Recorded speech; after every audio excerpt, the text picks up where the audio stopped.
साथियों नमस्कार। आप सभी का बहुत बहुत स्वागत है आपके अपने इस यूट्यूब चैनल पर। मैं रोहित चौधरी आपके अपने इस मंच हिस्ट्री विद रोहित सर पर आप सबका वेलकम करता हूं, हार्दिक स्वागत करता हूं। दोस्तों मेरे साथ हैं आज गौरव, जिन्होंने जेआरएफ टॉप किया है। हिस्ट्री सब्जेक्ट लोगों का एक ऐसा सब्जेक्ट माना जाता है जो बहुत टफ लगता है लोगों को, और बहुत सारे स्टूडेंट्स भी मुझसे कहते हैं कि सर इतिहास बोरिंग लगता है, इतिहास को पढ़ने में मज़ा नहीं आता। ऐसे एक कठिन विषय में गौरव ने बहुत अच्छा एक मुकाम हासिल किया है। हमारा सबका, आपका सबका मान सम्मान बहुत ऊंचा किया है। तो सबसे पहले तो गौरव आपके लिए बहुत बहुत बधाई, बहुत बहुत बहुत धन्यवाद शुभकामनाएं सर। आपके लिए कि आपने इंडिया के इस टॉप मोस्ट एग्ज़ाम में माना जाता है कि नेट अपने सब्जेक्ट में एक हाईएस्ट लेवल होता है। आफ्टर पीजी करने के बाद बच्चा इसका एग्ज़ाम दे पाता है, उसमें भी एक मिनिमम क्वालिफिकेशंस है। तो आपने जो अचीवमेंट किया है वो वाकई में बहुत काबिल तारीफ़ है। हमारे मंच के माध्यम से, हमारे इस यूट्यूब चैनल के माध्यम से, इन सभी दर्शकों के माध्यम से आपको बहुत बहुत शुभकामनाएं, बहुत बहुत धन्यवाद थैंक यू आपका। सो मच, आपने मुझे सर इनवाइट किया आपके मंच पर। तो गौरव, इस एग्ज़ाम को पास करने के बाद आपको क्या फील हो रहा है? कि सबसे पहले तो एक फीलिंग्स आ रही होगी ना कि आपने कोई अच्छा अचीवमेंट किया है। सर रिज़ल्ट आते ही जब मैंने 100% देखा तो मुझे विश्वास नहीं हो रहा था। काफ़ी देर तक मुझे विश्वास नहीं हुआ। मैंने बार बार रिज़ल्ट को चेक किया, मैंने शायद कुछ गलत तो नहीं हो गया इसमें, क्योंकि मुझे ये तो था कि जेआरएफ मेरा निकल जाएगा, लेकिन 100% का मुझे नहीं था आइडिया। अच्छा अच्छा, तो अभी मतलब जेआरएफ 100% से हुआ है। मोस्टली दोस्तों इंडिया में कुछ एक स्टूडेंट हैं जिनका 100% हुआ है। 4-6 स्टूडेंट होंगे जिनमें से गौरव एक है। तो एक बड़ी शख्सियत हो गई है इस विषय को लेकर के, और हमारा सौभाग्य है कि हमारे मंच के माध्यम से इन्होंने खुद को प्रिपेयर किया, और वाकई में बहुत अच्छे स्टूडेंट हैं ये, बहुत अच्छी तैयारी इनकी रही है। तो गौरव, मैं आज इस मंच के माध्यम से आपकी कुछ प्लानिंग्स, कुछ रणनीतियाँ, क्योंकि स्टूडेंट का एक उद्देश्य होता है कि वो टॉपर्स को कॉपी करना ज़्यादा पसंद करता जी है। सर। हालांकि बुरा मत मानना, मैं थोड़ा सा इसके खिलाफ रहता हूँ हमेशा, हम्म। क्योंकि मैं बच्चों को बोलता हूँ कि कभी भी किसी टॉपर्स को कॉपी मत करो। खुद का नया वर्जन लॉन्च करना चाहिए हमेशा, क्योंकि आपने, मुझे लगता है, किसी टॉपर्स को कॉपी नहीं किया, नहीं सर। क्योंकि आपकी परिस्थितियाँ क्या थी उनको आप खुद बेहतर जानते हैं।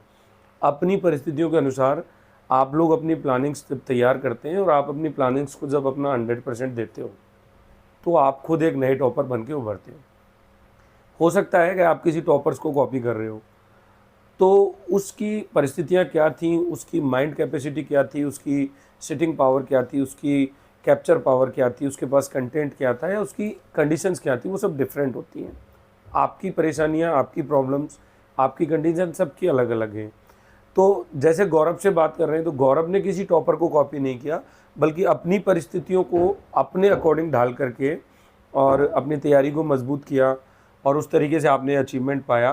तो इस बात पे आप स्टूडेंट को क्या सलाह देना चाहोगे कि टॉपर्स को कॉपी करना चाहिए? अब गौरव को ये लोग कॉपी करें, या मतलब आपने किसी को कॉपी किया था, या किस तरीके का आप एक सुझाव इनको देना चाहते हैं? सर जैसा आपने बताया कि हर किसी स्टूडेंट की अलग परिस्थितियाँ होती हैं, किसी के घर का बैकग्राउंड कैसा, किसी की फाइनेंशियल कंडीशन कैसी है, किसी की कैसी है, ये सारी चीज़ें डिपेंड करती हैं। और आप किस माहौल में पढ़ाई कर रहे हैं, ये आपके ऊपर डिपेंड करता है। और प्रत्येक बच्चे का अलग माइंडसेट होता है, तो मतलब एक ऐसा हो नहीं सकता कि भाई जिस टॉपर ने उस हिसाब से तैयारी करी हो। हमें तो पहले उसके माहौल को जीना पड़ेगा कि वो किस माहौल में रहा, किस यस। माहौल में नहीं रहा, तभी तो हम उसको फॉलो कर सकते हैं। तो बिना उसका सारा बैकग्राउंड जाने, उसका पूरा माहौल जाने, हम उसको कॉपी तो कर ही नहीं सकते। और ये सारी किताबी बात होती है, मैं तो इनको मानता नहीं। लेकिन बस ये है कि एक सटीक रणनीति जो सबसे कारगर सिद्ध होती है, वो मतलब सटीक रणनीति है। इसमें हम लोग एक बात कह सकते हैं कि आपका जो बात है उस बात से एक बात निकल के आती है कि आप टॉपर्स को देखो, टॉपर्स को टोटली कॉपी करने की बजाय आप उसके कुछ पॉइंट्स ले सकते हैं, ऑब्जर्व करो। है ना? उसको ऑब्जर्व कर सकते हैं कि अपनी परिस्थितियाँ कितनी उनसे मैच खा रही हैं, अपना बैकग्राउंड उनसे कितना मैच खा रहा है, अपनी प्रेजेंट कंडीशंस कितनी उनसे मैच खा रही हैं। उस हिसाब से बच्चा जो है किसी टॉपर्स को लेकर के ये चलता है। ठीक है गौरव, सबसे पहले एक क्वेश्चंस मैं और करूँगा आपसे। आपने एक अच्छा अचीवमेंट किया, आप बहुत बधाई के पात्र हैं, और आपके भविष्य की अच्छी शुभकामनाएं मैं आपको देता हूं। ठीक है, तो गौरव, बहुत स्वागत है आपका। आप हमारे पास यहाँ आए, इस तरीके से हम लोग बात कर रहे हैं। सबसे पहले आपने ये एक सफलता अर्जित की और नो डाउट आप बहुत बहुत बधाई के पात्र हैं। हमारी पूरी टीम की तरफ से आपको बहुत बहुत शुभकामनाएं। मैं मेरी जर्नी आपके साथ जो शुरू करूंगा, सबसे पहले मैं जानना चाहूँगा कि आज आपने जेआरएफ कर लिया, तो आपका बैकग्राउंड क्या था? बैकग्राउंड इन द सेंस आपका स्टडी बैकग्राउंड भी मैं लेना चाहूँगा इसमें, और आपका फैमिलियर बैकग्राउंड भी पूछना चाहूँगा कि किस तरीके से आपकी फैमिली में कोई इस तरीके का था जिससे आपको इंस्पिरेशन मिला, या आपके रिलेटिव्स में किसी ने ऐसा किया उसको देख करके आप करना चाहते हैं, या आपने किस वजह से ये किया? जी सर। हाँ सर, फैमिली बैकग्राउंड में सर मेरे पिताजी गवर्नमेंट सर्वेंट जी। हैं और विलेज डेवलपमेंट ऑफिसर हैं, तो ग्रामीण क्षेत्र से काफ़ी ज़्यादा जुड़ाव रहा है।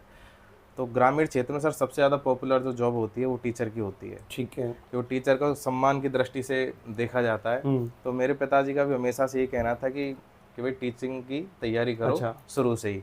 लेकिन मैं थोड़ा अपने फ्रेंड से इन्फ्लुएंस होके सोसाइटी में उस टाइम पे चल रहा था ऐसा माहौल कि सब लोग इंजीनियर बनना चाहते थे। अच्छा। तो मैंने 12th जब साइंस से करी तो मैं भी इंजीनियर बनने की राह पे चल पड़ा। तो बीटेक किया है आपने? बीटेक किया अरे सर वाह, मैंने। Very good. आपने बीटेक भी किया है, आपने बीएड भी किया है, और आपने नेट क्वालिफाई भी किया है। बहुत बहुत धन्यवाद आपके लिए। 2017 में सर बीटेक हो गया था मेरा, अच्छा, और उसके साथ में ही मैं अपनी बीए कर रहा था। तो एक साल बाद मतलब मेरा, बीए भी किया है? हाँ, कितनी सारी डिग्रियां लेने का मूड है आपका? नहीं सर डिग्री तो सारी कंप्लीट हो चुकी हैं, क्योंकि पहले मेरा क्योंकि मुझे लगता है बीटेक के बाद भी आप शायद बीएड में जा सकते थे। नहीं सर ऑप्शन होता नहीं है। नहीं होता क्या? तो मैं पहले से एक ऑप्शन तैयार करके चल रहा अच्छा था अच्छा अभी। अच्छा। आपको क्योंकि कभी बीटेक की भी, डिग्री तो ग्रेजुएशन लेवल के बराबर हो जाती है। हाँ सर उसमें सब्जेक्ट का कुछ डिफरेंस थोड़ा सा रहता है, क्योंकि सब्जेक्ट, बीएड हाँ, में वो हमें सब्जेक्ट चूज करना ग्रेजुएशन के होता है। सब्जेक्ट अलग हो गए, वो बीएड में नहीं होते। जी ठीक सर। ठीक ठीक। तो बीए करने के बाद फिर जैसे लॉकडाउन आया तो उस टाइम पे मैंने एडमिशन उसमें ले लिया था बीएड में। तो बीएड कंप्लीट हुई तो फिर एमए। तो ठीक है। एमए में जब मैं आ गया तो उसके बाद मतलब मुझे पता लगा, मेरे एक फ्रेंड ने बताया था मुझे जेआरएफ के बारे में, कि आप जेआरएफ करके, कि भैया आप एमए तो कर ही रहे हो, आप जेआरएफ की तैयारी और कर लो इसके साथ में। और जेआरएफ मैंने होता क्या है मुझे खुद को नहीं पता पता था नहीं जेआरएफ होता। क्या है। नेट का नाम तो मैंने सुना था, एक नेट का एक कंप्यूटर कोर्स और आता है सर डॉट नेट करके। तो पहले मैं उसको नेट समझता था। तो नेट के बारे में भी उसने मुझे बताया, वो टीचिंग जॉब में ही है। तो उसने जेआरएफ को बताया कि इसमें 30-35 हज़ार रुपये मिलते हैं गवर्नमेंट से। अच्छा, हाँ, तो पैसे को देख करके आप उस तरफ गए? ये मैंने किस चीज़ के लिए मिलते हैं कि भाई इसमें पीएचडी जब हम करते हैं तो रिसर्च के लिए हमें वो पैसा मिलता है, कि हमें कई काफ़ी जगह जाना होता है रिसर्च के लिए। तो मैंने कहा यार मुझे क्या घूमने फिरने का बहुत शौक अच्छा है, अच्छा। और हिस्टोरिकल ब्लॉग्स वगैरह भी देखना काफ़ी पसंद है। तो मैंने कहा यार ये चीज़ तो बहुत अच्छी है, पढ़ाई भी हम करेंगे, उसके अलावा हम नई नई चीज़ों को देखेंगे, रिसर्च भी करेंगे। उसमें मेरा थोड़ा सा इंटरेस्ट डेवलप हुआ। ठीक है। फिर उसी टाइम पर सर आपकी जो मैंने अनअकैडमी पे आपकी वीडियोस वगैरह मैं कभी कभी देख लेता था। ठीक है। फिर आपसे जब मुलाकात हुई उसके बाद फिर मेरा इसकी तरफ रुझान पूरी तरीके से बढ़ गया 2021 के बाद में। ठीक है। तो आपने पापा आपके जॉब में हैं और फैमिली बैकग्राउंड और अपने बैकग्राउंड के बारे में बताया। कामना करता हूँ ईश्वर से कि आप अपने मुकाम पे पहुँचें। तो जैसे तैयारी की बात करते हैं, तैयारी की जो जर्नी होती है, हिस्ट्री में जो बच्चा तैयारी कर रहा है किसी भी सब्जेक्ट से, नेट जेआरएफ की तैयारी करता है, हिस्ट्री से एमए करते हैं हम लोग, तो एक तो क्या एमए में परसेंटेज फॉर्म फिल करने के लिए एक न्यूनतम कंडीशंस होती है। तो जैसे तैयारी के लिए कौन सा सही समय आपको लगता है कि वो होना चाहिए कि प्रीवियस ईयर के साथ बच्चे को तैयारी स्टार्ट कर देनी चाहिए, फाइनल ईयर के साथ में तैयारी स्टार्ट कर देनी चाहिए, या फिर अपन मानते हैं कि आफ्टर एमए कंप्लीट करने के बाद तैयारी स्टार्ट करनी चाहिए? क्यों? क्योंकि मेरा प्रश्न आप समझना अच्छे से, क्योंकि नेट का एग्ज़ाम साल में 2 बार होता है। कोविड में थोड़ा सा साइकिल बिगड़ा था, बट अभी आप देख रहे हो कि 2023 में 3 एग्ज़ाम हो चुके हैं।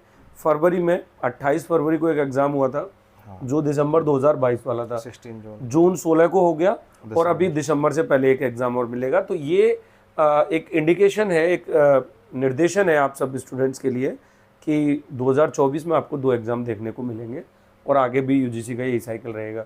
तो सबसे मोस्ट जो टाइम है प्रीवियस के साथ, फाइनल ईयर के साथ, या आफ्टर फाइनल ईयर, किस तरीके से स्टूडेंट्स को तैयारी को अचीव करना है, और आपने अपनी जर्नी कैसे स्टार्ट की वो मुझे बताएं एक बार।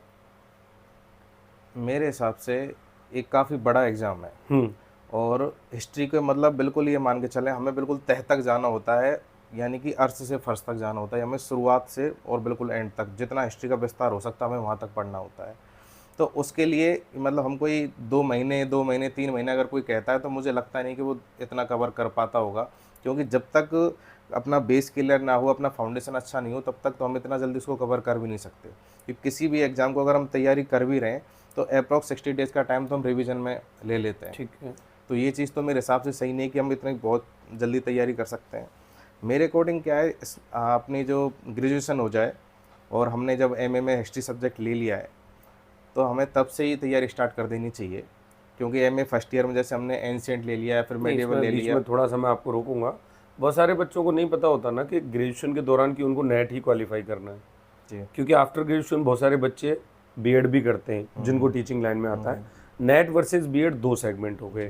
तो मतलब कहीं ना कहीं हम ये बात कह सकते हैं कि स्टूडेंट को सबसे पहले अपनी लाइफ के गोल सेट करने पड़ेंगे कि उसको टीचिंग लाइन में बाया बीएड जाना है या बाया नेट जाना है। आई थिंक ये बेहतर होगा। हाँ सर, बिल्कुल सही है आपकी बात। बच्चा जब पहले अगर माइंडसेट अपना क्लियर करके चले कि हमें कौन सी लाइन चूज़ करनी है, एक तो उसका है कि उसको हायर लेवल हायर एजुकेशन में जाना है या फिर उसको मिड एजुकेशन में रहना है, तो बीएड वगैरह ये रास्ता पकड़ सकता है। क्यों, मैंने पहले बीएड ही किया था, पहले मेरा था नहीं अच्छा, कि आप भी बीएड कर रखा है आपने? जी सर। अरे वाह, वेरी गुड। क्यों सर, मेरा जो पहले से मेरा गोल ये तो क्लियर था नहीं कि मुझे नेट जीआरएफ का भी करना है। ठीक है। ये सारी चीज़ें टाइम के साथ होती गई हैं। टाइम के साथ मोस्टली 90% स्टूडेंट्स के साथ भी हाँ ऐसा सर, ही मैं होता है। एक्सीडेंटल इस लाइन हाँ, में आया वो हूँ। स्थितियों के आधार पे हाँ आप जी भी सर, निर्णय लेते गए।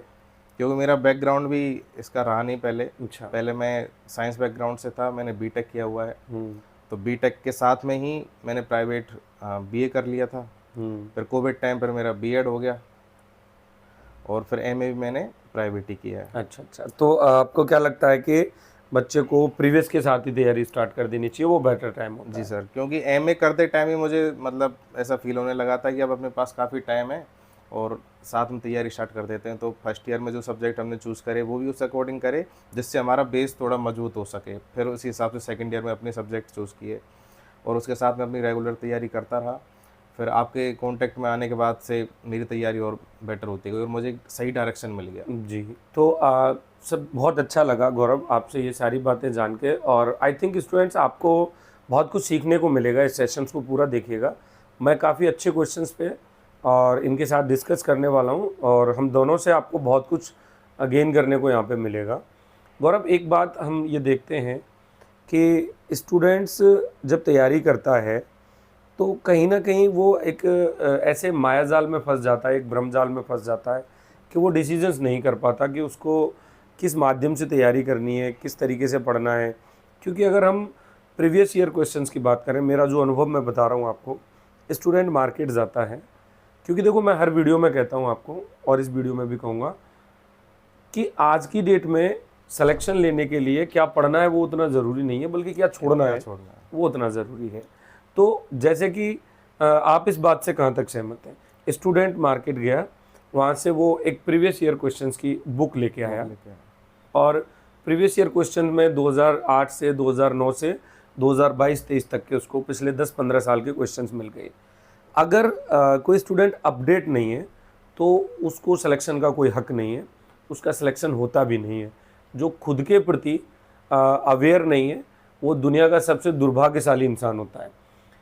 स्टूडेंट को पहले एग्ज़ाम के पैटर्न को समझना होगा, क्योंकि 2008 से लेकर के और 2018 तक के 10 इयर्स के पेपर देखें तो उन पेपर्स में क्वेश्चंस का लेवल, क्वेश्चंस पूछने का तरीका बिल्कुल डिफरेंट है। और आफ्टर 2018 एनटीए ने जब से एग्ज़ाम लेना शुरू किया तो एग्ज़ाम का पैटर्न चेंज हो गया। क्वेश्चंस की भाषा शैली, क्वेश्चंस का लेवल और क्वेश्चन का कॉन्सेप्ट चेंज हो चुका है। अब बच्चा अपना मोस्टली जो टाइम स्पेंड करता है वो 2008 से लेकर के और 2018 तक के प्रीवियस ईयर क्वेश्चंस में भी देता है। 10 साल के पेपरों को माइंड में सेट करना एक बड़ा टास्क हो जाता है। अगर, क्योंकि हमें ऐसा नहीं है कि पूरे टाइम प्रीवियस ईयर पढ़ने से ही काम हो जाए। एक एग्ज़ाम टाइम पे प्रीवियस ईयर करना होता है, क्वेश्चंस निकालने होते हैं। तो आप इस बात से कहाँ तक सहमत हो कि हमें पूरे 15 साल के पेपर्स पढ़ने चाहिए? आपने कौन से पेपर्स निकाले? मेरा मानना है मैं स्टूडेंट को 2018 से 2022-23 तक के पेपर प्रेफर करता हूँ। सर 2012-13 में आई थिंक इसका सिलेबस थोड़ा चेंज हुआ था, नेट जीआरएफ वाला। तो हमें लगता नहीं कि 2008 से 9, 10, 11 यानी 4-5 साल का जो टेन्योर था उसके हमें प्रीवियस ईयर पेपर पढ़ने चाहिए। 2012-13 के बाद के आप पेपर उठा सकते हो, अप्रॉक्स से 9-10 साल के हो जाते हैं। और 2018 से और 2023 तक के जो हैं उन पे थोड़ा ज़्यादा फोकस करना चाहिए, क्योंकि एनटीए का जो पैटर्न है वो थोड़ा सा अलग है। वो चेंज हो गया। और दूसरी बात, जो हमारा सिलेबस है उसको हम बार बार मनन करते रहें, उसको हम बार बार पढ़ते रहें कि हमें कौन सी सेलेक्टिव चीज़ें पढ़नी है, क्योंकि सिलेबस काफ़ी डिफाइन है और सिलेबस में हमें ये पता चल जाता है कि हमें इस टर्म को पढ़ना है, इस टर्म के साथ अगर कोई दूसरी टर्म जुड़ी हुई है, अगर वो सिलेबस में नहीं है तो उसको हमें छोड़ना है। तो मेन चीज़ यही होती है कि हम एक तो क्या है, एक तरफ से हमने सारी चीज़ें उठाई, उनको हम पढ़ते हुए जा रहे हैं लगातार ही। अगर सिलेबस को और हम बार बार अगर देखते रहेंगे तो उससे हमें ये पता रहता है कि हमें ये चीज़ तो पढ़नी है और ये चीज़ हमें छोड़नी है, ये आपको आइडिया मिल जाता है। ये बहुत ज़रूरी होता है इसमें। एक्चुअली क्या होता है, सिलेबस पे एक पॉइंट आया निकल करके, सिलेबस जो है उसको बहुत अच्छे तरीके से समझना बहुत बड़ा रोल होता है। जब तक हम लोग सिलेबस को नहीं समझेंगे तो हम लोग तैयारी नहीं कर सकते। फॉर एग्जांपल मैं एक मैटर रखना चाहूँगा आपके सामने। मेरी ऑफलाइन क्लासेस का एग्जांपल रखता हूँ। एक आरएस का बैच मैं पढ़ा रहा था, तो उसमें इनके सिलेबस में एक टॉपिक था कि विजयनगर साम्राज्य की सांस्कृतिक उपलब्धियाँ। जी। विजयनगर साम्राज्य की सांस्कृतिक उपलब्धियों में हम बात करें तो केवल हमें वहाँ के कल्चर को पढ़ना है। लेकिन उस क्लास में मेरे साथ ऐसे बच्चे फेस हुए जो मुझसे पूछते हैं कि सर कृष्णदेव राय का जन्म कहाँ हुआ, कृष्णदेव राय ने कौन कौन से युद्ध लड़े, क्योंकि विजयनगर में हम लोग एक मेनली एक शासक की बात कर लेते हैं। इस क्वेश्चन का आपके सिलेबस से मतलब नहीं है। अगर आप उस एग्ज़ाम की तैयारी कर रहे हो तो वो आपसे पूछा नहीं जाएगा। बच्चे की कंडीशंस यहाँ बिगड़ती है।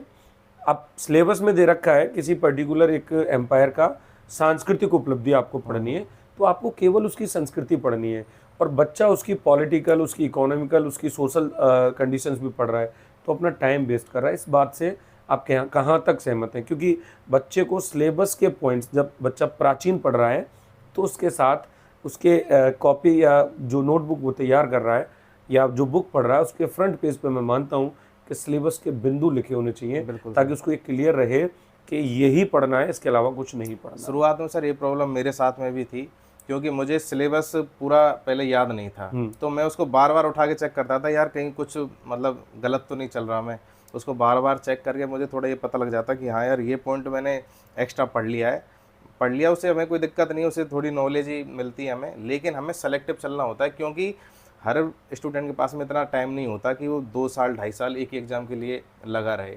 और मेरे हिसाब से लगभग 1 साल का समय इस एग्ज़ाम के लिए पर्याप्त होता है, और अपनी तैयारी को अच्छी तरह से धार देने के लिए। नहीं, 1 साल का समय तैयार होता है मेरे हिसाब से। मैं मानता हूँ कि हम लोग तो पढ़ा रहे हैं इतने लंबे टाइम से, तो सिलेबस कराने के लिए कम से कम मैक्सिमम 6 मंथ का टाइम चाहिए। बिल्कुल चाहिए होता है। हिस्ट्री ब्रॉड सब्जेक्ट है और दुनिया का इकलौता एकमात्र ऐसा सब्जेक्ट जिसे पढ़ने के लिए ज्योग्राफी और पॉलिटी की भी नॉलेज होनी चाहिए, इकोनॉमिक्स की भी नॉलेज होनी चाहिए।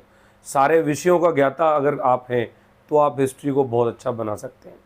यहाँ तक कि साइंस की भी नॉलेज होनी चाहिए साइंस के विद्यार्थी के। बिल्कुल सर। एक बात इसमें अपन ये ले सकते हैं कि हिस्ट्री के लिए, जैसे कि मैंने सिलेबस की बात की, तो बच्चे को प्रॉपर सिलेबस की नॉलेज होनी चाहिए, क्योंकि अगर हम चाहें टोटल हिस्ट्री पढ़नी है तो टोटल हिस्ट्री 6 महीने में भी बहुत अच्छे से नहीं हो सकती। बिल्कुल। सिलेबस बहुत लंबा होता है। अच्छा, स्टूडेंट का एक मेन कंसर्न ये रहता है कि sir books books books, student books के पीछे बहुत भागता है। तो आपको क्या लगता है कि हमें किस तरीके की किताबें, क्योंकि देखो 2 चीज़ें होती हैं, फर्स्ट तो अपने पास बुक्स होता है और सेकंड गाइड होती है। बिल्कुल। अब बुक्स पढ़ना आप प्रेफर करते हैं या गाइड पढ़ना प्रेफर करते हैं? सर मैं प्रेफर तो बुक्स पढ़ना ही करता हूँ, क्योंकि हमें जो डीप नॉलेज इस एग्ज़ाम के लिए चाहिए होती है, और एक ऑथेंटिसिटी सबसे मेन चीज़ होती है। क्योंकि गाइड मतलब कोई भी गाइड लिख देता है, मतलब वो कोई ऑथेंटिक राइटर नहीं होते। कोई पब्लिकेशन है, उन्होंने कोई राइटर पकड़ा, उन्होंने अपनी एक कोई गाइड लिखवा दी, ये उनकी मार्केटिंग स्ट्रेटजी होती है। लेकिन एक ऑथर जो ऑथेंटिसिटी से सारे तथ्यों को उसमें समायोजित करता है, तो मेरे हिसाब से बुक्स पढ़नी चाहिए। और बुक्स में फिर हमें सिलेक्शन ये करना चाहिए कि हमारे सिलेबस के अकॉर्डिंग हमें कौन सी बुक में हमारे लिमिटेड मैटर मिल रहा है, जो कि हमारी जो समय सीमा है जिसमें हमें अपनी तैयारी पूरी करनी है, उसमें हम उसको कंप्लीट कर सकें, उसको रिवाइज कर सकें, उसके लिए टाइम दे सकें। क्योंकि हम बुक्स इकट्ठी कर लें बहुत सारी, हम उनको एक बार भी नहीं पढ़ पाएँ। उससे अच्छा है कि हम 2-3 ऐसी बुक रखें अच्छी सेलेक्टिव, जिसमें पूरा हमें मैटर मिल जाए लिमिटेड, और हम उसको बार बार रिवाइज कर सकें। गौरव, यहाँ मैं एक बात और करूँगा आपसे। बुक्स पे बात कर रहे थे। बुक्स में जैसे हम बात करें एंसेंट हिस्ट्री में या मिडिवल हिस्ट्री में या मॉडर्न हिस्ट्री में, तो मॉडर्न हिस्ट्री की जो बुक्स हैं आजकल जो चल रही हैं ठीक बुक्स हैं, उनसे तो कहीं ना कहीं क्वेश्चंस मिलता है। जी और बुक्स जो हैं, अब जो एग्ज़ाम का पैटर्न है, बुक्स इनका कॉन्सेप्ट क्लियर करती हैं। जी बुक्स इनका कॉन्सेप्ट क्लियर करती हैं कि किस तरीके के सिस्टम के तहत कोई एम्पायर डेवलप हुआ, किस तरीके से उसका पतन हुआ, उसकी विशेषताएं क्या थी। इन चीज़ों की जानकारी किताबों के माध्यम से मिलती है। कहीं ना कहीं मैं ये फील करता हूँ कि वर्तमान जो परीक्षाएं हैं उनका परिदृश्य और जो पुराने राइटर्स हैं उन राइटर्स का बुक्स लिखने का जो दृष्टिकोण है वो बहुत डिफरेंटिव है। हाँ सर, काफ़ी डिफरेंस इसमें मिलता है ना, क्योंकि नए आधुनिक समय में इतिहासकार पैदा नहीं हो रहे, है। बिल्कुल। नई किताबें नए एग्जाम के अप्रोच से लिखी नहीं जा रही। ये काम मॉडर्न हिस्ट्री में फिर भी हो रहा है। जो हर सब्जेक्ट में जिस तरीके से डाइवर्जन आता है टाइम के साथ में, आता वो है। हिस्ट्री में मुझे लगता नहीं कि मतलब इतना हो पा रहा है। नहीं हो पा रहा ना, मॉडर्न में तो हो क्योंकि जाता है, क्योंकि मॉडर्न के लोग टच में है। आज भी मॉडर्न हिस्ट्री के लेखन पे काम है। तो मॉडर्न हिस्ट्री की ऐसी किताबें मार्केट में आज भी हैं जो, या तो हम ये कह सकते हैं कि मॉडर्न जो टाइम पीरियड हम लोगों ने जिया है उसको अभी लंबा टाइम नहीं हुआ, बजाय अशोक या सिंधु सभ्यता के वो एक लंबा समय हो गया। क्यों अंग्रेजों की काल की तो हमें अपने बुजुर्गों से हाँ, किंवदंतियां भी मिलती यहाँ हैं, से तो भी हम उन चीज़ों से क्या जुड़े हुए हैं। तो अभी उस पे तो लेखन कार्य हाँ। बहुत अच्छा है। लेकिन एंसेंट हिस्ट्री या मिडिवल हिस्ट्री के सोर्स नहीं है, क्योंकि कहीं ना कहीं हम मानते हैं कि हमारा प्राचीन जो गौरव था एंसेंट हिस्ट्री का, मिडिवल जो आक्रांता भारत में आए उन्होंने उसको ख़त्म कर दिया। जी सर। और वो ज्ञान, वो उपलब्धियाँ जो मिडिवल में आकर के ख़त्म हो गई हमारे एंसेंट हिस्ट्री की, तो उनका लेखन भी उतना डेवलप नहीं हो पाया। तो अब जैसे स्टूडेंट ऐसी स्थिति में क्या करे, क्या रटी हुई उन पुरानी किताबों को ही पढ़ता रहे? मेरा पॉइंट ऑफ व्यू ये है कि उन पुरानी किताबों की बजाय बच्चे को नई किताबें सर्च करने में बहुत ज़्यादा टाइम लगता है, तो नई किताबें हैं नहीं। अब ऐसी स्थिति में स्टूडेंट के पास एक ही ऑप्शन बचता है, गाइड्स। गाइड में बच्चा जाता है। अब गाइड की एक लिमिट होती है। अब सर गाइड में भी आपको एक बुक गाइड लेनी है या फिर एक मेंटोर गाइड लेना है, ये चीज़ मैटर करती है। और जैसे मैंने आपको बताया कि किसी पब्लिकेशन ने वो गाइड निकाल दी, उसकी ऑथेंटिसिटी उतनी नहीं है कि आप बच्चे को क्या ज़रूरत है एग्ज़ाम के लिए, शायद उसमें वो चीज़ें फुलफ़िल ना हो पाए। तो उसके लिए एक ज़रूरत होती है एक अच्छे मेंटोर की। तो मैंने पहले काफ़ी वीडियोज़ वगैरह देखे यूट्यूब पे, काफ़ी चैनल है, मैं उनका नाम तो नहीं लेना चाहूँगा, लेकिन मतलब मैं उनको देख रहा था तब ऐसा फील हो रहा था कि ये लोग कैसे मूर्ख बना रहे हैं बच्चों को। तो मेरी तलाश पर ज़्यादा लंबी रही नहीं, क्योंकि आपके कॉन्टैक्ट में पहले से ही मैं था, और फिर आपके जब अनअकैडमी पे क्लासेस चल रही थी तो मैं उनको भी रेगुलर लेता रहता था, क्योंकि जब एमए में आया तो मेरा पूरी तरीके से जो ध्यान था वो हिस्ट्री पर आ चुका था। हाँ, क्योंकि मेरा 2021 का जो प्रीलिम्स था वो निकला नहीं था आरएएस का। तो मैंने अभी तो पता नहीं आरपीएससी कब वैकेंसीज निकालेगी आरएएस की, तो मैं पूरी तरीके से इस पर फोकस हो गया। तो अनअकैडमी के बाद फिर आपसे मैं डायरेक्टली कॉन्टैक्ट में आ गया। फिर आपने जो मुझे नोट्स दिए, और वो नोट्स पढ़ के मुझे ऐसा लगा कि मुझे ज़्यादा बुक का संसार करने की, इकट्ठा करने की ज़रूरत नहीं है। तो वो मेरे लिए लिमिटेड सोर्स की तरह उसके काम पीछे करने लग गए। एक ये मुद्दा काम करता है गौरव कि हम लोगों ने क्या है कि मल्टीपल बैचेस पढ़ाए हुए हैं, बहुत सारे बैचेस का अनुभव है। आरपीएससी भी पढ़ाया हुआ है, यूपीएससी भी पढ़ाया हुआ है, यूजीसी नेट भी पढ़ाया हुआ है, टीचर्स के बैचेस में भी हमने काम किया है। तो लगभग पिछले 10-12 साल के करियर में 10 से 20 किताबें, गाइड्स, इन सब का निचोड़ निकाल करके एक मटेरियल तैयार किया और जो आपको मिला। तो मुझे लगता है कि स्टूडेंट्स को आज की डेट में जो सिलेक्शन लेना है, तो मैंने 2 पॉइंट रखे थे, गौरव के शब्द भी उसमें इंक्लूड रहेंगे, मैं मेरी बात रखना चाहता हूँ आपके सामने। जो मैंने बताया कि पुरानी जो किताबें हैं उनसे आपको उतना अप्रोचेबल मैटर नहीं मिल रहा। मॉडर्न को अगर छोड़ दें तो मिडिवल में नहीं मिल रहा।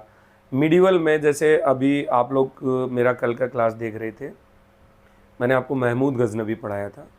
महमूद गजनवी को भारतीय इतिहास के दृष्टिकोण से पढ़ें तो वो एक असभ्य, बर्बर, धर्मांध लुटेरा था। अगर महमूद गजनवी को हम विश्व इतिहास की दृष्टि से पढ़ें तो वो एक महान साम्राज्य निर्माता था। जी सर। अपने एक बहुत बड़ा विजेता था और एक बहुत बड़ा साहसी योद्धा था, क्योंकि उसने मध्य एशिया में बहुत ज़बरदस्त अपना एक साम्राज्य स्थापित किया। तो दोनों अप्रोच में अंतर आ गया, दोनों दृष्टिकोण में अंतर आ गया। जी सर। अब आपसे यही क्वेश्चन, एक सेकंड, चाहे ऑब्जेक्टिव आए चाहे थ्योरेटिकल आए, कैसे भी आए, तो आप भारतीय इतिहास के परिप्रेक्ष्य में इसको पढ़ रहे हैं। बिल्कुल। अब यहाँ एक पॉइंट ये बनता है कि मिडिवल जो हिस्टोग्राफी थी, अपन हिस्टोग्राफी पे भी आएंगे, इम्पोर्टेंट टॉपिक रहेगा। मध्यकालीन भारतीय इतिहास का जो लेखन प्रारंभ हुआ, वो लेखन किस तरीके से प्रारंभ हुआ, मैंने आपको बताया कि सबसे पहले इस्लाम धर्म में मोहम्मद साहब के जीवन गाथाओं को या उनके उपदेशों को लिखा गया। उसके बाद क्रूसेड्स, जेरूसलम को लेकर के जो धर्म युद्ध हुए थे, उनका इतिहास लेखन प्रारंभ हुआ। और फिर मंगोलों के आक्रमण को लेकर के इस्लामिक इतिहासकारों ने लेखन प्रारंभ किया। देन अपन बात करते हैं भारत की कंडीशन की। अब ये तो था विश्व इतिहास के लेवल पे, जब इसको अपन भारत में जोड़ते हैं तो कुछ आक्रांता भारत में आए। महमूद गजनबी के साथ में अल-बरूनी आया था, अल-बरूनी ने किताब लिखी, इब्न बतूता आया था, बहुत सारे ऐसे राइटर्स थे जो भारत आते हैं।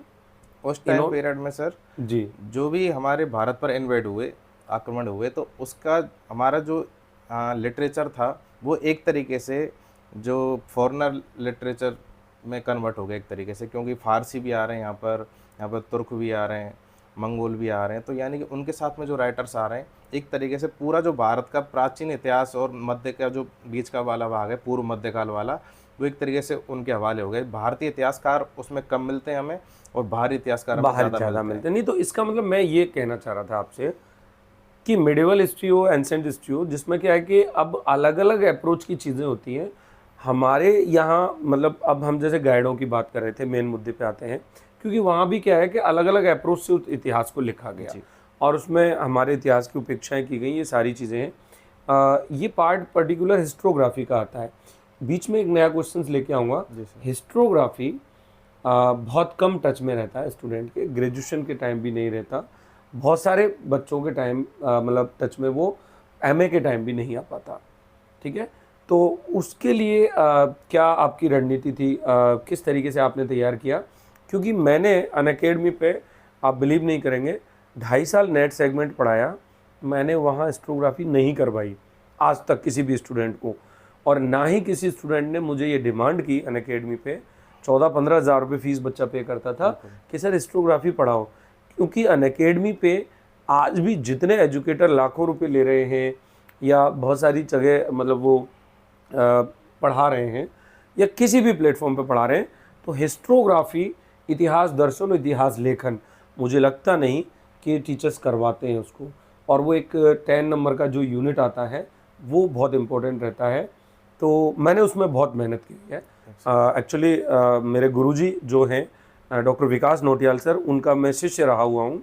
और डॉक्टर विकास नोटियाल सर की बुक आती है, कल सर ने उसका नवीन एक संस्करण जारी किया है, मेरे पास उसको भेजा भी था सेंड करके, आपके ग्रुप में भी मैं वो डालूँगा। तो सर की बुक से मुझे बहुत हेल्प मिली, और जहाँ भी मुझे डाउट हुआ तो मैंने सर से भी, जो गुरु थे मेरे, उनसे उसको क्लियर किया। और मैंने अपने बच्चों के लिए हिस्ट्रोग्राफी बहुत अच्छे से उपलब्ध करवाया। तो हमारी हिस्ट्रोग्राफी वाली यूनिट ने आपको क्या हेल्प दी? सर हिस्टोग्राफी के लिए एक चीज़ मुझे जो बहुत अच्छी लगी वो ये है कि जब हम हिस्टोग्राफी पढ़ते हैं तो हमारा जो लिटरेचर वाला जो भाग है, और भी काफ़ी चीज़ें हैं जो हमारी कोरिलेट हो जाती हैं डायरेक्टली, तो वो बहुत मेन चीज़ है। और लेकिन काफ़ी टीचर्स उसको छोड़ देते हैं। मार्केट में भी बुक्स लेने में अगर गया हिस्टोग्राफी की, तो मुझे बुक ही नहीं मिली कोई अच्छी। 1-2 बुक कुछ मिली तो मतलब उनकी ज़्यादा लैंग्वेज भी अच्छी नहीं थी, उनको शायद पढ़ने का, एक मैं बुक लेकर भी आया था लेकिन उसको पढ़ने का मन नहीं किया कि उसकी लैंग्वेज सही नहीं थी। फिर आपके जो नोट्स थे तो मैंने उनकी फ़ोटोकॉपी करवा के मैंने उनसे पढ़ना स्टार्ट किया, तो बहुत अच्छा मुझे उसको पढ़ करके लगा। और फिर आपकी जो लास्ट में सबसे अच्छी जो मैराथन आई थी यूट्यूब पे जो मैराथन आई थी सर, उससे तो मतलब ये मान लो 60-70% क्वेश्चन वहीं से काफ़ी बच्चों के फीडबैक मिले मुझे आफ्टर एग्ज़ाम के। उस हिस्ट्रोग्राफी की एक मैराथन करवाई थी। तो हिस्ट्रोग्राफी एक टफ पोर्शन पड़ता है, इतिहास लेखन, इतिहास दर्शन, फिलॉसफी ऑफ हिस्ट्री उसमें पढ़नी होती है।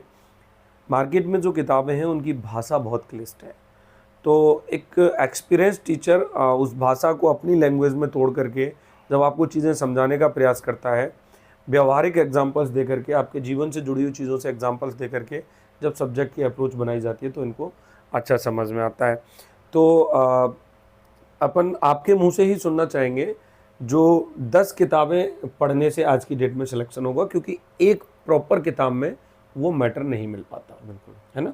तो और क्योंकि किताबों का थोड़ा अभाव भी है, बच्चे के हमेशा क्वेश्चंस रहते हैं कि सर बुक्स कौन सी पढ़ें, तो क्या स्टूडेंट को 10 बुक्स पढ़नी चाहिए? इनके पास इतना टाइम होता है? इस बात को लेके आप क्या कहोगे और किस तरीके से आपने क्या 10 किताबें पढ़ी और इनको क्या सजेस्ट करोगे आप? सर मैं 10 किताबें खरीद कर तो लेके आया, लेकिन उसमें से कई किताबें अभी ऐसी रखी हैं जो शायद मैंने 2 या 3 बार से ज़्यादा खोली भी नहीं हो। खोली भी नहीं। उसका रीज़न यही है कि हम इतनी सारी किताबों को कब तक पढ़ते रहेंगे, कि हमें एक एग्ज़ाम क्रैक करना है, हमें मतलब अभी कोई इतिहासविद नहीं बनना है, हमें इतिहासकार नहीं बनना है, हमें अब एग्ज़ाम सेंट्रिक हम तैयारी अगर कर रहे हैं तो हमें 10 बुक ना खरीद करके कोई अपनी ऑथेंटिक 2-3 बुक ऐसी रख लें जो हमें ऑथेंटिक हमें मैटर उनसे मिलता रहे। उसके अलावा हम एक जो मेंटोर जिसको हम फॉलो कर रहे हैं तो उस पे हमें बिलीव करके चलना चाहिए। सबसे मेन चीज़ सर विश्वास होता है, कि हमें खुद के ऊपर विश्वास था कि हम इस तैयारी को करने के लिए अपने आप को हमने तैयार किया और आज हम इस एग्ज़ाम को क्रैक कर पाए। तो एक तो खुद के ऊपर बिलीव होता है, दूसरा बिलीव हमें अपने मेंटोर के ऊपर, अपने गाइड जिसके ऊपर हम भरोसा करके चल रहे हैं उस पर भी करना चाहिए कि वो हमें सही डायरेक्शन दे रहा है। अब मेंटोर गाइड जो अपने मेंटोर चूज़ करते हैं उसमें बस हमें थोड़ा ये देखना चाहिए कि हम किसको फॉलो कर रहे हैं। मैंने यूट्यूब पर ऐसे लोगों को देखा है जो बहुत कम फीस का लोभ देकर के स्टूडेंट को 5,000 पेज की पीडीएफ देते हैं। जी। तो आपको नहीं लगता कि बच्चा 5,000 पेज की पीडीएफ में फंस रहा है? यानी कि 5,000 पेज कैसे पढ़ सकता है स्टूडेंट? कट कॉपी पेस्ट होता है सर। सर 5,000 पेज बड़ी चीज़ हो जाती है। बच्चे को यूट्यूब पर बहुत सारे टीचर ऐसे मिल रहे हैं, बोला हमारी 5,000 पेज की किताब पढ़ो। नहीं, ऐसा नहीं हो सकता। आपको मेरे हिसाब से तो जो मैटर है वो एक टीचर खुद मेहनत करके अपनी लैंग्वेज में 10 किताबों का एक निचोड़ निकाल के अगर आपको देता है तो वो बेस्ट है। सर 5,000 पेज का मतलब तो ये हो गया कि उन्होंने कोई ना कोई 2-3 बुक उठाई हैं और उन्होंने कुछ छोड़ा ही नहीं है, सब कुछ फोटो कॉपी करके या फिर कट कॉपी करके उसमें पेस्ट कर दिया है कि इसमें से बाहर तो जाएगा कहाँ। पर बच्चे को क्या लगता है कि इन सर ने हमें बहुत पूरा मैटर दे दिया, लेकिन 5,000 बच्चा पेज पढ़ेगा कैसे? मुझे तो सर पॉसिबल लगता नहीं है 5,000 पेज, क्योंकि हमें रिवाइज भी करना होता है। रिवाइज करने के लिए हमारे पास कम से कम शॉर्ट नोट्स होने चाहिए, जिससे कि लास्ट के जो 15 डेज 20 डेज होते हैं हम उनमें उसको रिवाइज कर सकें फास्टली। और दूसरा हमें मॉक टेस्ट भी देने होते हैं, PYQ भी निकालने होते हैं। तो एक बच्चे के पास में इतना टाइम नहीं होता कि सिर्फ वो नोट्सों में उलझा रहे। अगर उनमें उलझ के रह जाएगा तो एग्ज़ाम से काफ़ी दूर हो जाएगा। ठीक है। तो गौरव, जैसे कि आपने हमारे वीडियो कोर्स से तैयारी की। जी सर। तो जो नोट्स मैंने आपको प्रोवाइड करवाए वो नोट्स ओरिजिनल ही पढ़े आपने? जी सर। या उसमें कुछ ऐड किया? क्योंकि मैं हमेशा बच्चों से कहता हूँ कि जो मैं आपको क्लासेस पढ़ा रहा हूँ उसके अलावा एक मैंने बच्चों को बहुत अलग क्लास दे रखी है जो यूट्यूब पे है 9 बजे। यानी वीडियो कोर्स में हम एप्लीकेशन में क्लास कराते हैं और उसमें अपना जो मैटर है हम थ्योरेटिकल पढ़ाते हैं बच्चों को। उसके अलावा हम शाम को एक सेशन लेते हैं 9 बजे यूट्यूब पर। जी। उस सेशन में हम बहुत एक्सप्लेन करते हैं किसी भी क्वेश्चंस को। तो आपने क्या उन सेशंस की क्लासेस को वहाँ पे कंक्लूड किया या केवल उन नोट्सों से ही तैयारी की, या किस तरीके का था आपका? सर 9 बजे वाला सेशन तो मैंने आज तक कभी छोड़ा नहीं। मैं चाहे वाले कोई भी काम कर रहा हूँ लेकिन मेरी वीडियो हमेशा चलती रहती है। और अगर मेरी वीडियो में कुछ समझ में नहीं आया, मैं किसी काम में ज़्यादा बिजी हूँ, तो उस वीडियो को मैंने दोबारा से रिवाइंड कर दिया। तो मैं जो पहले यूट्यूब पे स्क्रॉलिंग में टाइम अपना जो वेस्ट करता था और भी सारी चीज़ों को देखने में लगाता था, वो चीज़ मैंने थोड़ी छोड़ करके एग्ज़ाम से मतलब 4-5 महीने पहले मैंने बिल्कुल इन चीज़ों को छोड़ दिया। और डिस्ट्रैक्शन था एक तरीके से, वो उसको मैंने दूर किया और मैंने पूरा फोकस उसी चीज़ पे किया कि मुझे इस एग्ज़ाम के लिए जो भी चीज़ चाहिए बस चारों तरफ से वही चीज़ मेरे पास में आती रहे। तो आपकी वो वीडियो मैंने रेगुलर रखी। और सर जो और काफ़ी प्लेटफॉर्म पे जो कोर्सेज मिल रहे हैं पेड कोर्स, उससे ज़्यादा हेल्पफुल वो अकेली वीडियो। हाँ, वो अकेली वीडियो थी, बिल्कुल बहुत अच्छा। उस वीडियो को इन्फॉर्मेशन अच्छी होती है सर। काफ़ी प्यार मिला हुआ है बच्चों का। 9 बजे वाली आप जब PYQ भी आप कराते हो तो आप पूरे 1 घंटे में 5 या 6 क्वेश्चन आप कराते हो, लेकिन उसमें जो एक्सप्लेनेशन होता है वो पूरे एक लेक्चर के बराबर हो जाता है। मतलब उस टॉपिक पे एक कंक्लूजन निकलता है। तो दोस्तों इस जगह तो मैं थोड़ा सा खुद ही आपको बोल देना चाहता हूँ कि 9 बजे हमारी जो क्लास होती है वो हर हाल में, चाहे आप कितने भी एक्सपर्ट हैं, आपको देखनी है। कहीं से आप पढ़ रहे हैं, मेरा पेड कोर्स लेके पढ़ रहे हैं, किसी और का पेड कोर्स लेके पढ़ रहे हैं, कोई फ़र्क नहीं पड़ता। 9 बजे वाली क्लास का जो मटेरियल है वो आपको अपने नोट्स में ऐड करना है। आपने भी किया जी वो। सर। अच्छा, एक और चीज़ अपन बात करेंगे। मैंने कल एक सेशन किया था ग्रेड फर्स्ट के बच्चों के लिए, वहाँ भी ये बात रखी थी। मैंने ऐसा देखा है अनअकैडमी से लेकर के अब तक, मैं पिछले 2.5-3 साल में नेट के बहुत सारे स्टूडेंट से फेस हो चुका हूँ कि टेलीग्राम बहुत खेलते हैं बच्चे, और टेलीग्राम पे बहुत बड़े बड़े ग्रुप्स होते हैं और उनमें क्विज करवाई जाती है जिनका सुबह दोपहर शाम का एक फिक्स समय होता है। तो उस मायाजाल में इस बच्चे को फंसना चाहिए या नहीं फंसना चाहिए? क्योंकि मैंने बताया कल आपको कि एक सेनापति होता है, और कुछ उसके सैनिक होते हैं और बाकी का स्टूडेंट उसमें एक प्रजा की भांति कार्य करता है। और उनका शोषण होता है सर। उनका शोषण होता है, यानी कि वो ऐसे क्वेश्चंस लाते हैं जिनका मतलब एग्जाम से कोई मतलब नहीं है जी। है ना। यानी कि उसमें वो एक बच्चा पूछ रहा है कि साहब जहांगीर शुक्रवार को कौन से कपड़े पहनता है, तो इस बात का एग्जाम से क्या मतलब कि जहांगीर ने शुक्रवार को खाना कौन सा खाया था, या वो किस कपड़े पहनता है, किस दिशा में मुंह करके सोता है। ये अप्रोचेबल क्वेश्चंस नहीं होते, ये किसी स्टूडेंट को डिस्ट्रैक्ट करने के लिए, उसको डिमोटिवेट करने के लिए ऐसी चीज़ें आती हैं। दूसरी जो बात आती है निकल करके, एक चीज़ देखी कि उन टेलीग्राम्स में 10-15 ग्रुप्स में मेरे को जोड़ रखा है बच्चों ने, उसमें जो एडमिनिस्ट्रेशन पैनल है ना वो एक ही है, मतलब वही 10-15 लोग उस ग्रुप में भी हैं, बस डिफरेंट इतना है कि उसका ओनर कोई और है, दूसरे चैनल का ओनर कोई और है, और वो सेम सब कुछ एक मतलब बहुत ज़्यादा टाइम कंज्यूम करते हैं स्टूडेंट सर इसके पीछे भी एक बड़ा खेल चलता है जी। वो लोग क्या करते हैं, मतलब अलग अलग पेड कोर्स के वर्जन अपने चुरा लेते हैं, उनको हैक करके या फिर उनकी कोई वीडियो रिकॉर्डिंग वगैरह करके, तो वो क्या बच्चों को सस्ती रेट में वो कोर्सेज उपलब्ध करवा देते हैं। तो ये और स्कैम चल रहा है। ये स्कैम चलता है, प्लस उनके नोट्स वगैरह होते हैं उनको कहीं से निकाल लेते हैं, तो बच्चों के लिए फ्री में वो प्रोवाइड कराते हैं। बच्चे को क्या लगता है कि हमें किसी दूसरे टीचर पास जाने की जरूरत ही है, हमें सब कुछ यहाँ पे मिल रहा है। लेकिन यार वो सीक्वेंस में नहीं होता ना, तो फिर सीक्वेंस में नहीं होता, लेकिन बच्चे बहक जाते हैं सर, भाग जाते हैं, उससे टाइम ही स्पेंड होता है। मुझे नहीं लगता कि वहाँ पे प्रॉपर आपको चीज़ें उपलब्ध उनको ऐसा लगता है कि इस ग्रुप में भी 200 सब्सक्राइबर हैं या फिर 5 लाख इसमें फॉलोअर हैं, तो हो सकता है मतलब इसमें अच्छी चीज़ें मिल रही हूँ, तभी तो इतने सारे लोग जुड़े हुए हैं। तो बच्चा क्या बहक जाता है, और ये स्टार्टिंग एज में ज़्यादा होता है, क्योंकि अगर थोड़ा मैच्योर अगर कोई स्टूडेंट है और जो अच्छी तैयारी कर रहा है तो वो इन चीज़ों में कम भटकता है। अच्छा गौरव, एक और क्वेश्चन मैं रखूँगा। अभी जैसे कि आपने बताया बीएड भी आपने कर लिया, और अब क्योंकि आप जेआरएफ हो गए, तो अभी क्या एम है, पीएचडी करना है? अभी राजस्थान में तो असिस्टेंट प्रोफेसर वैकेंसीज भी आई हुई हैं। अब आपकी लाइफ का एम क्या है, गोल क्या है?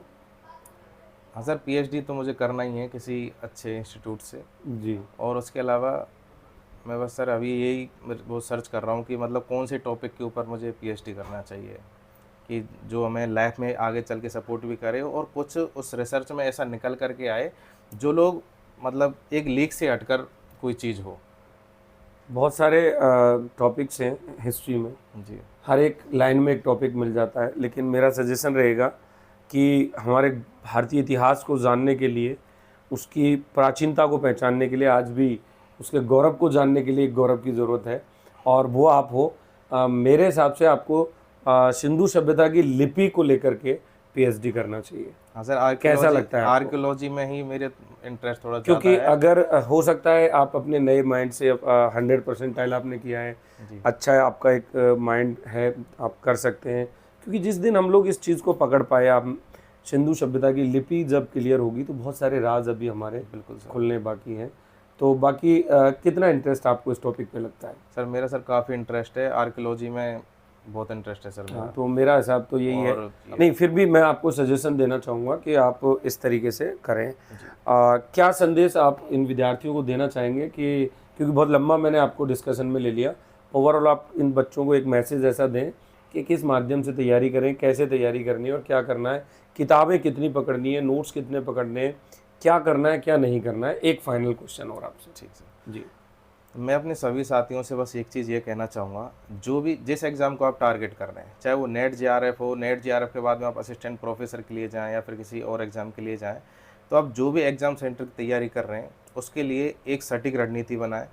आप जिस भी मेंटर को फॉलो कर रहे हैं आप उस पर विश्वास रखें, एक अच्छे मेंटर का चुनाव करें और एक ऐसी विषय वस्तु तैयार करें जो आपकी शुरुआत से लेकर और आपके एग्ज़ाम की क्रैक करने तक की आपकी सारी रणनीति उसमें समाहित हो, और ज़्यादा भटकाव ना हो, एक लिमिटेड मैटर रखें जिसकी वजह से आप जब लास्ट में आपका एग्ज़ाम हो तो आपकी लास्ट एग्ज़ाम डेज़ में आप उसको अच्छी तरीके से रिवाइज कर सकें। मॉक टेस्ट अगर आप दे रहे हैं तो कभी भी डीमोटिवेट ना हो कि ये क्वेश्चन आप मुझसे निकले नहीं। अगर आप 100 क्वेश्चन, 150 क्वेश्चन है जैसे हमारे एग्ज़ाम में, 150 में से अगर आपके 130 क्वेश्चन निकल गए, लेकिन आप 130 को ना देख करके आप उन 20 पे फोकस कर रहे हो कि ये मेरे क्यों नहीं निकले, तो वो 20 तो किसी के नहीं निकलते सर, वो नहीं निकलते। वो किसी के नहीं निकलते। अगर आप उनकी तलाश में रहोगे और 130 पे फोकस ना करके उनकी अगर उस पर फोकस करोगे तो आपका वो भी छूट सकता है। ये बहुत सारी प्रॉब्लम्स स्टूडेंट करते हैं, मतलब बहुत सारे स्टूडेंट इस वाली गलती को करते हैं। शुरुआत में सर मेरे साथ भी रही थी, क्योंकि अगर मैं जैसे दृष्टि की बुक थी मेरे पास में, उसके पीछे जो क्वेश्चंस होते हैं, जब मैं उनको क्वेश्चन को लगाने लगता था तो मुझे लगता था कि मैंने अभी चैप्टर में देखे थे, ये तो मुझे वहाँ पे मुझे मिले नहीं। अब उसकी तलाश में फिर मैं दूसरी बुक देख रहा हूँ। लेकिन ये चीज़ें थोड़ी मेरी बाद में जब आपने मुझे समझाया तो ये चीज़ समझ में आई कि 100% कहीं पर नहीं होता। नहीं होता। आपको एग्ज़ाम क्रैक करना है, 70 से 80% आपको मटेरियल कंप्लीट हो, आप एग्ज़ाम क्रैक बहुत कर अच्छे से पाओगे। कर सकते और हैं। आप उसी पे फोकस करें। और फर्स्ट पेपर का भी काफ़ी बच्चों ने सर मुझसे पूछा, 2 दिन से 3 दिन से मैसेज आ रहे हैं मेरे पास में। तो फर्स्ट पेपर के लिए जैसे आपका रिसर्च एप्टीट्यूड है और साइकोलॉजी है, आईसीटी है, हायर एजुकेशन है, ये सारे टॉपिक्स हैं। तो इनकी छोटी छोटी बुकलेट जो तैयार करवाई सर आपने, संजय सर का भी सहयोग रहा, मैम का भी रहा। तो छोटी छोटी बुकलेट तैयार करें, उससे क्या आपका बहुत जल्दी हाँ, वो तैयार कर मतलब लेते हैं। ये मानो कि कम्युनिकेशंस जैसा टॉपिक है तो वो 5 घंटे का टॉपिक है, 4 से 5 उसमें लेक्चर सारे में पूरा हो सारे जाता है। टॉपिक सर कोरिलेट हैं, मतलब आपकी हाँ, थॉट प्रोसेस क्या है उसके ऊपर डिपेंड करता है, बस सारी चीज़ों को आप रिलेट कर टीचिंग पाओगे। एप्टीट्यूड को आप जब पढ़ते हो डीपली तो उसमें आईसीटी का और कम्युनिकेशन का क्वेश्चन भी आपको जी मिलता सर, है। वो एक ही टॉपिक है एक एक एक तरीके से। टॉपिक है, तो मतलब हायर एजुकेशन हो गया तो वो हिस्ट्री का एक पार्ट हो जाता हायर है। एजुकेशन में बस आपको ये देखना होता है, जो भी अपनी एजुकेशन पॉलिसीज वगैरह हाँ, हैं, ये चीज़ें देखनी होती हैं। और थोड़ा सा एनवायरनमेंट को लेकर के अपन जी चले तो सर, करंट प्रोसेस के क्वेश्चंस आ जाते हैं। बिल्कुल आता है सर। एक सबसे बड़ा स्ट्रॉन्ग पोर्शन होता है कि मैथ रीजनिंग को अच्छा बना के अच्छा सिलेक्शन ले सकते हैं, अपन स्कोर कर सकते हैं सर फर्स्ट पेपर में। मैंने तो मैथ रीजनिंग एक भी दिन पढ़ी नहीं, क्योंकि अच्छा, मेरी तो पहले से ही बहुत आपकी अच्छी क्लियर है। थी, हाँ, बहुत अच्छी मैंने थी। एक भी दिन उसको नहीं देखा। और मेरे फर्स्ट पेपर में 42 क्वेश्चन सर बिल्कुल सही अरे हो गए वाह, थे। Very good. तो 42 क्वेश्चंस इनके पेपर 1 में अच्छा स्कोर है 50 में से, जी सर। बहुत और शानदार। सेकंड पेपर में सर 75 थे। और पहले में टोटल टारगेट 110 का ही लेके चल रहा था, कि मेरा नेट हो जाए। तो टोटल मार्क्स अपने 300 का था एग्जाम, हाँ, 234 है सर। 234-35 के आसपास। 117 क्वेश्चन है, एक वाह, क्वेश्चन वेरी गुड। ड्रॉप हुआ तो है शायद, एक वो बहुत क्वेश्चन। अच्छा स्कोर है आपका। 300 में से आपका लगभग लगभग 234-35 के आसपास इनके मार्क्स आए। उन्हें आपके लिए बहुत बधाई। थैंक यू सो मच और सर। क्या एक लास्ट इनके लिए मैसेज देना चाहोगे आप? सर सबके लिए यही मैसेज है कि सारी चीज़ों से डिस्ट्रैक्शन हटा करके और अच्छी तरीके से अपने गोल को सेट करें कि हमें किस एग्ज़ाम के लिए तैयारी करनी है। बिल्कुल एग्ज़ाम सेंट्रिक रहें, अलग अलग चीज़ों में भटकाव ना रखें। जिस चीज़ के लिए आप तैयारी कर रहे हैं उस फील्ड में आप ये देखें कि आप बेस्ट क्या है और आप उस बेस्ट को कहाँ से ले सकते हैं। मैंने अपना बेस्ट ढूंढा, वो मुझे रोहित सर के पास मिला, मैं सर के सानिध्य में रहा। दोबारा से स्टार्ट करते हैं। तो इसका पूरा क्रेडिट मैं सर को ही देना चाहूँगा, क्योंकि अगर सर नहीं होते तो शायद मैं इस लाइन में पूरी तरीके से फोकस में नहीं कर पाता, शायद कुछ ना कुछ भटकाव हो जाता। क्योंकि सर बीच में कोई वैकेंसीज आती हैं तो थोड़ा हमारा मन ललचाता है कि यार इसकी हम तैयारी कर लें, क्या पता ये एग्ज़ाम हमारा निकल जाए। क्योंकि सर आज के टाइम पर जॉब इतनी बड़ी चीज़ है, हाँ, क्योंकि बहुत। बच्चे को लगता है कि कैसे भी करके हम जॉब अचीव कर लें, क्योंकि इंडिया में हमारी इतनी ज़्यादा पॉपुलेशन है, इतनी ज़्यादा अनएम्प्लॉयमेंट है। गवर्नमेंट आती हैं जाती हैं, लेकिन कुछ ऐसे कोई कारगर उपाय नहीं है जिसकी वजह से एम्प्लॉयमेंट जनरेट हो सके। तो इसकी वजह से बहुत बड़ी वो रहती है। और हर बच्चा क्या चाहता है, हमारी गवर्नमेंट जॉब लग जाए, हमारा फ्यूचर सिक्योर हो जाए। जी। तो उन चीज़ों से थोड़ा सा हमें बस ये करना होता है कि हम जिस गोल के लिए मेहनत कर रहे हैं उस पर हम फोकस रखें, अलग अलग चीज़ों में भटकाव ना रखें। गौरव, ऐसा देखा है कई सारे टॉपर्स के इंटरव्यू हमने पहले भी कोचिंग इंस्टीट्यूट में किए। टॉपर्स बनने के बाद टीचर्स और प्लेटफॉर्म के प्रति स्टूडेंट की राय बदल जाती है। उनको लगता है कि मेरी खुद की मेहनत थी, इंस्टीट्यूट या मेंटोर का बड़ा योगदान नहीं था।